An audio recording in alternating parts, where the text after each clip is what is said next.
Famille, je sais que beaucoup parmi vous se posent des questions. Les coranistes, comme Jeff par exemple, d'où ont-ils eu les explications des versets coraniques et d'où est-ce que ça sort et par qui est-ce qu'ils ont appris ces différentes explications?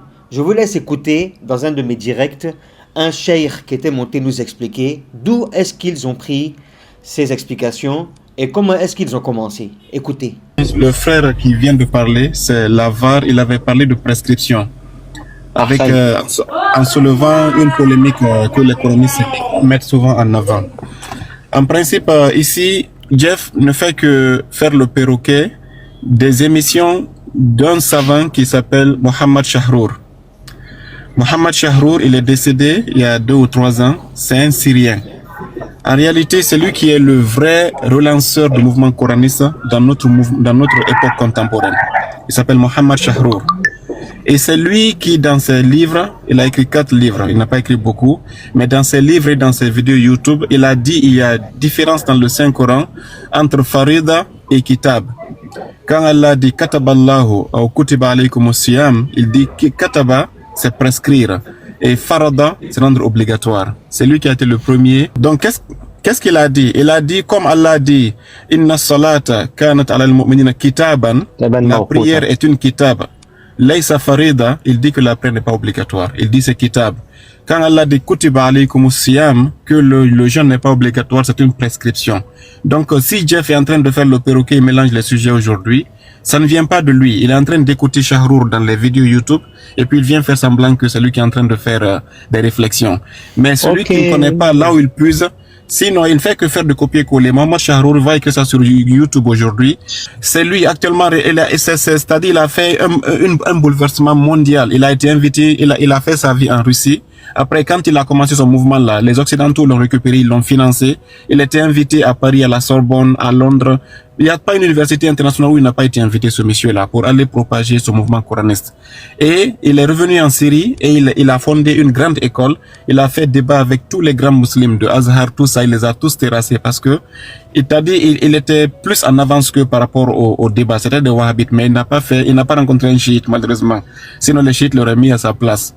Et tous les coranistes que tu vois aujourd'hui, il y a beaucoup de jeunes qui sont nés aujourd'hui, comme Samir Islambouli, comme Hussein Khalil, comme beaucoup d'autres, je ne vais pas tous les citer ici, Firas al-Mounir, ils sont en train de prendre les livres de Chahrour et de faire des copier-coller. Et qu'est-ce que Jeff fait?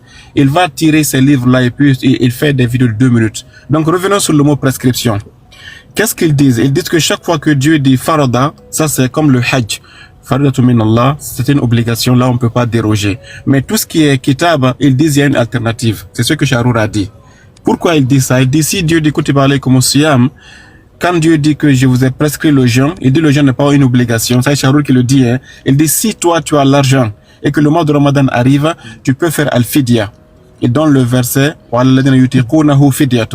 si tu as la capacité de payer l'argent, toi tu es un banna, tu es un riche, et que le Ramadan arrive, tu prends 750 grammes de riz par jour, ça fait combien? 1,5 kg chaque 2 jours. Et puis tu prends ça, tu calcules fois 30 jours, tu enlèves ça, tu donnes le premier jour de Ramadan et puis ton Ramadan est accepté, tu n'as pas à gêner si tu es riche. Ça c'est ce qu'on appelle kitab, ce qu'on appelle, il y a une alternative. Ça c'est Chahrour qui l'a inventé, hein, que chaque fois que Dieu dit kutiba alaykum, c'est que si tu lis en bas, tu verras il y a une forme d'alternative, c'est une option, c'est pas une obligation.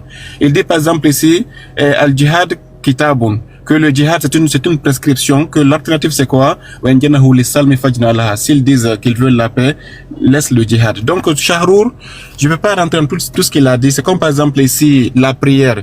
La prière est une prescription. Quand tu dis à Chahrour, mais quelle est l'autre prescription? Il dit c'est al-zikr. Donc il a sémé une forme, il a créé une forme de usul al-fiqh jadid. Faqat mabna al-Quran la al-hadith. Et si Jeff aujourd'hui, il vient te dire que non, il y a prescription, il y a obligation. Il fait l'amalgame de ce que Chahrour a inventé il y a une 30aine d'années.